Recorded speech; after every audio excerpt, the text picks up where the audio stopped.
Hello दोस्तों, welcome to my YouTube channel. दोस्तों, कल की क्लास में यूनिट 3 के पार्ट 2 के बारे में पढ़ा था। आज हम पार्ट 3 के बारे में पढ़ेंगे, जिसमें फर्स्ट टॉपिक आता है एमनियोटिक फ्लूइड। दोस्तों, ये टॉपिक बहुत ही इंपॉर्टेंट टॉपिक है और ये आपके एग्जाम में भी जरूर आएगा। तो चलिए पढ़ते हैं। एमनियोटिक फ्लूइड यह मुख्यतः एमनियोन स्टर द्वारा निर्मित होता है, परंतु संपूर्ण एमनियोटिक फ्लूइड में कुछ भाग माँ से निर्मित एवं कुछ भाग भ्रूण निर्मित होता है। एमनियोन का कुछ भाग जैसिडुआ की मैटरनल वेसल्स एवं प्लेसेंटा की फीटल वेसल्स द्वारा भी स्रावित किया जाता है। नेक्स्ट टॉपिक आता है हमारा क्वांटिटी। गर्भावस्था की अवधि के साथ साथ इसका आयतन भी परिवर्तित होता रहता है। यह निम्न प्रकार होता है। 12th वीक पर यह 50 ml होता है, 20 वीक पर 400 ml, 38 वीक पर 1000 ml जो कि मैक्सिमम होता है, और एट द टर्म 800 ml। तो इसी के साथ टॉपिक कंप्लीट होता है। अब हमारा नेक्स्ट टॉपिक आता है फंक्शंस। एमनियोटिक फ्लूइड फीटल सेक को इसकी प्रॉपर डिस्टेंडेड अवस्था में बनाए रखता है। इससे भ्रूण के विकास में आसानी होती है। यह भ्रूण की गति के लिए आवश्यक स्थान उपलब्ध कराता है। यह भ्रूण की बाहरी आघातों से रक्षा करता है। यह भ्रूण के लिए उपयुक्त माध्यम प्रदान करता है। भ्रूण को पोषण भी प्रदान करता है। प्रसव के दौरान एमनियोटिक फ्लूइड प्लेसेंटा एवं अम्बिलिकल कॉर्ड की गर्भाशय संकुचनों से रक्षा करता है। यह प्रसव के समय सर्विक्स की इफेसमेंट एवं इंटरनल ओस के डायलेशन में हेल्प करता है। शिशु के जन्म के समय यह वजाइना को धोता हुआ बाहर निकलता है, जिससे शिशु को अनावश्यक संक्रमण से सुरक्षा प्राप्त होती है। तो इसी के साथ ये टॉपिक कंप्लीट होता है। अब हमारा नेक्स्ट टॉपिक आता है, जो कि है एबनॉर्मल कलर। तो चलिए इसके बारे में बात करते हैं। इसमें फर्स्ट कलर आता है ग्रीन कलर। ये कलर मेकोनियम रंजित होने के कारण होता है। यह फीटल डिस्ट्रेस को दर्शाता है। इस अवस्था में शीघ्र प्रसव कराना जाना चाहिए। सेकंड कलर आता है गोल्डन कलर। ये कलर RH असामान्यता को इंडिकेट करता है। Third green yellow colour. ये कलर पोस्ट मेच्योरिटी में एमनियोटिक फ्लूइड का कलर ग्रीन येलो हो जाता है। फोर्थ कलर आता है डार्क रेड कलर। ये कलर एक्सीडेंटल हैमरेज, यह एमनियोटिक फ्लूइड में ब्लड की उपस्थिति को इंडिकेट करता है। Fifth and the last colour आता है डार्क ब्राउन कलर। यह इंट्रायूट्राइन डेथ को इंडिकेट करता है। इंट्रायूट्राइन डेथ को इंडिकेट करता है। तो इसी के साथ एक टॉपिक कंप्लीट होता है।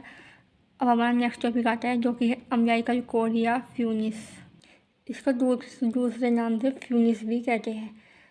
तो चलिए बात करते हैं। अम्बिलिकल कॉर्ड या फ्यूनिस लॉन्ग कॉर्ड के समान स्ट्रक्चर होती है, जो कि फीटल अम्बिलिकस व प्लेसेंटा के मध्य स्थित होती है। यह फीटस व प्लेसेंटा के मध्य एक कड़ी के रूप में स्थित होती है। इसके द्वारा ब्लड प्लेसेंटा से फीटस तक व फीटस से प्लेसेंटा तक सर्कुलेट होता है। तो दोस्तों, आई होप ये टॉपिक आपको समझ में आ गया होगा। तो आइए चलते हैं नेक्स्ट टॉपिक की तरफ, जो कि है development. Umbilical cord embryonic disc व कोरियन के मध्य स्थित मेसोडर्मल टिश्यू की स्ट्रेचिंग से बने बॉडी स्टॉक या कनेक्टिव स्टोर से डेवलप होती है। ये टॉपिक कंप्लीट होता है। अब बात करते हैं स्ट्रक्चर के बारे में। तो अम्बिलिकल कॉर्ड में मुख्यतः 3 संरचनाएं होती है, जिसमें फर्स्ट आती है covering epithelium. Umbilical cord embryonic epithelium की एक लेयर से कवर होती है, परंतु इसमें टर्म पर फीटल एपिडर्मिस जैसा स्ट्राटिफिकेशन होता है। सेकंड आता है वॉटसन जेली। यह मेसोडर्मल सेल के म्यूकोइड डीजेनरेशन से बना ग्लूटिनियस फ्लूइड होता है। इसमें म्यूकोपोपिक्रोइड्स प्रचुर मात्रा में होता है। इसका कार्य अम्बिलिकल वेसल्स को प्रोटेक्ट करना होता है।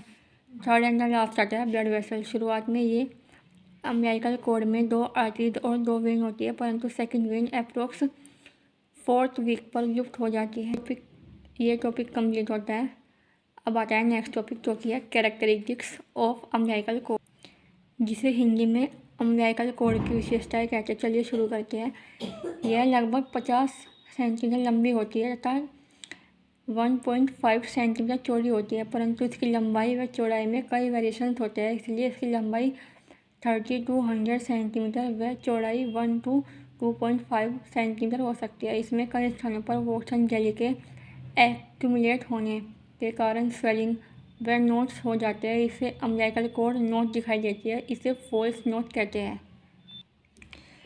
नेक्स्ट टॉपिक आता है अटैचमेंट। अम्बिलिकल कॉर्ड प्लेसेंटा की फीटल सरफेस के मध्य से फीटस की अम्बिलिकल तक जुड़ी रहती है, परंतु प्लेसेंटा में उपस्थित अबनॉर्मलिटीज होने के कारण अटैचमेंट का स्थान परिवर्तित हो सकता है। इसी के साथ टॉपिक कंप्लीट होता है। अब बात करते हैं नेक्स्ट टॉपिक के बारे में, जो कि है फंक्शंस। यह लाइफलाइन होती है जो कि प्लेसेंटा से फीटस तक ऑक्सीजन व न्यूट्रिएंट्स पहुंचाती है। फीटस के वेस्ट प्रोडक्ट को कैरी करती है। यह एमनियोटिक फ्लूइड तथा अम्बिलिकल वेसल्स के मध्य फ्लूइड एंड इलेक्ट्रोलाइट का आदान प्रदान करने में सहायक होती है। तो दोस्तों, next topic and most important topic आता है फीटल सर्कुलेशन। ये टॉपिक बहुत ही इंपॉर्टेंट है, तो चलिए बात करते हैं। भ्रूण में फीटल सर्कुलेशन को समझने से पूर्व यह ज्ञात होना आवश्यक है कि वयस्क मनुष्य में रक्त का शुद्धिकरण या ऑक्सीजनेशन लंग्स में होता है, जबकि भ्रूण में लंग्स मैच्योर नहीं होते एवं साथ ही इनमें एमनियोटिक फ्लूइड भरा होता है। अतः भ्रूण में गैसीय विनिमय लंग्स में नहीं होता है। भ्रूण की पोषक एवं ऑक्सीजन संबंधी आवश्यकताओं की पूर्ति एक विशेष संरचना प्लेसेंटा द्वारा होती है। यह प्लेसेंटा भ्रूण को ऑक्सीजनेटेड ब्लड की आपूर्ति करता है। प्लेसेंटा से अम्बिलिकल कॉर्ड जुड़ा रहता है। इसमें 2 अम्बिलिकल आर्टरीज एवं 1 अम्बिलिकल वेन उपस्थित होती है। यह अम्बिलिकल कॉर्ड भ्रूण में अम्बिलिकस में समा जाता है एवं फीटल ब्लड सर्कुलेशन की वाहिकाओं से संयुक्त हो जाता है। अम्बिलिकल आर्टरीज एवं वेन भ्रूण में कुछ अन्य संरचनाएं भी पाई जाती है, जो कि अनुकूलन का उदाहरण है एवं इन सभी की सहायता से फीटस में ब्लड सर्कुलेशन सिस्टम वर्क करता है। भ्रूण में पाई जाने वाली अतिरिक्त संरचनाएं जो रक्त परिसंचरण से संबंधित होती है, ये निम्न है। First umbilical vein, second ductus spinosis, third foramen ovale, fourth ductus arteries, fifth and the last 2 hypogastric arteries. तो फर्स्ट के बारे में बात करते हैं, अम्बिलिकल वेन के बारे में। यह अम्बिलिकल कॉर्ड में उपस्थित शिरा कॉर्ड ही होती है जो भ्रूण के शरीर में प्रवेश करने के लिए पश्चात डक्टस स्पिनोसिस द्वारा इंफीरियर वेना कावा से संयोजित हो जाती है। संयोजन से पूर्व यह 2 शाखाओं में विभाजित हो जाती है। एक शाखा इंफीरियर वेना कावा को चली जाती है, जबकि अन्य शाखा पोर्टल वेन से संयोजित हो जाती है। सेकंड आता है डक्टस स्पिनोसिस। ये from a vein to vein, यानी कि एक वेन से दूसरी वेन तक होता है। यह एक नलीनुमा स्ट्रक्चर है जो अम्बिलिकल वेन को आईवीसी इंफीरियर वेना कावा से जोड़ती है। यह इंफीरियर वेना कावा को ऑक्सीजनेटेड ब्लड की आपूर्ति करती है। अन्य शब्दों में डक्टस स्पिनोसिस एवं इंफीरियर वेना कावा संधि स्थल वह बिंदु होता है जो ऑक्सीजनेटेड ब्लड एवं डीऑक्सीजनेटेड ब्लड को आपस में मिश्रित होते। थर्ड आता है फोरामेन ओवल। यह हार्ट के दोनों एट्रियम के मध्य उपस्थित ओपनिंग होती है। इससे होकर इंफीरियर वेना कावा से आने वाला ऑक्सीजनेटेड ब्लड राइट एट्रियम से लेफ्ट एट्रियम की ओर चला जाता है, जहाँ से यह रक्त लेफ्ट वेंट्रिकल में चला जाता है एवं संपूर्ण शरीर को वितरित कर दिया जाता है। फोरामेन ओवल की उपस्थिति के कारण लंग्स तक ऑक्सीजनेटेड ब्लड के लिए जाने की आवश्यकता नहीं होती। फोर्थ आता है डक्टस आर्टरियोसिस। ये आर्टरी टू आर्टरी होते हैं। यह भी एक संयोजक वाहिनी होती है जो पल्मोनरी आर्टरी को डिसेंडिंग अरोटा से जोड़ती है। इस संयोजन के द्वारा अधिकांश ब्लड पल्मोनरी आर्टरी से डिसेंडिंग अरोटा में आ जाता है एवं नॉर्मल सर्कुलेशन में सम्मिलित हो जाता है। लंग्स तक पहुँचने वाला रक्त पोषक पदार्थ प्रदान कर पल्मोनरी वेन द्वारा पुनः हार्ट पर लौट आता है। फिफ्थ एंड द लास्ट आता है 2 हाइपोगैस्ट्रिक आर्टरीज। ये अरोटा से इंटरनल इलियक आर्टरी के रूप में मिलने से निकलती है एवं अम्बिलिकल कॉर्ड में प्रवेश करती है। ये अम्बिलिकल आर्टरीज कहलाती है। ये फीटस से अशुद्ध ब्लड प्लेसेंटा तक लाती है। तो इसी के साथ टॉपिक कंप्लीट होता है। बात करते हैं नेक्स्ट टॉपिक के बारे में, जो कि है table of first circuit systematic circulation. First placenta से ब्लड आएगा अम्बिलिकल वेन में, जो कि ऑक्सीजनेटेड ब्लड होगा। अम्बिलिकल वेन से आएगा पोर्टल वेन में। Next right and left branch of portal vein. Next ductus spinosis. Next inferior vena cava and superior vena cava. Next right atrium, next foramen ovale, इससे आएगा ये left atrium through the bicuspid valve. उसके बाद आएगा left ventricle में, left ventricle के बाद आएगा ये असेंडिंग अरोटा में, असेंडिंग अरोटा से arch of aorta, arch of aorta से डिसेंडिंग अरोटा में। इसके बाद आएगा right and left common iliac artery and then internal and external artery. इसके बाद आएगा left internal artery, left internal artery के बाद आएगा ये राइट इंटरनल आर्टरी में।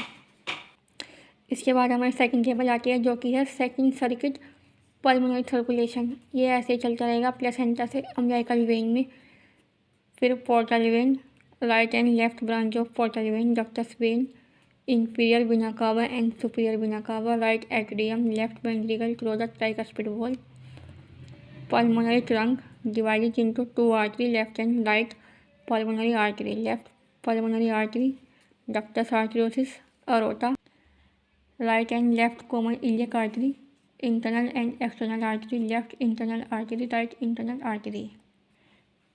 तो इसी के साथ टॉपिक कंप्लीट होता है। आई होप आपको समझ में आ गया। तो चलिए आगे बढ़ते हैं नेक्स्ट टॉपिक की तरफ, जो कि है जन्म के पश्चात शिशु के परिसंचरण तंत्र में परिवर्तन। इन परिवर्तनों के निम्न कारण होते हैं। First, blood pH change, change in blood pressure, lungs का activation, respiration start, cutting off the cord. Next topic है जन्म के पश्चात। सेकंड आता है डक्टस वेनोसा। इसमें फर्स्ट आता है लिगामेंटम वेनोसम में बदल जाता है। क्रियात्मक रूप से यह जन्म के तुरंत बाद होता है, जबकि एनाटोमिकल क्लोजर 3 to 4 मंथ पर होता है। थर्ड आता है फोरामेन ओवल। फर्स्ट स्टेज में फोसा ओवलिस बन जाता है, क्रियात्मक रूप से तुरंत होता है। फिजिकल एनाटोमिकल रूप से लगभग 1 वर्ष पर होता है। फोर्थ आता है डक्टस आर्टरियोसिस। लिगामेंटम आर्चिसम में बदल जाता है, क्रियात्मक रूप से लगभग 5 मिनट बाद, पूर्णतः शारीरिक रूप से बंद लगभग 2 माह की आयु पर होता है।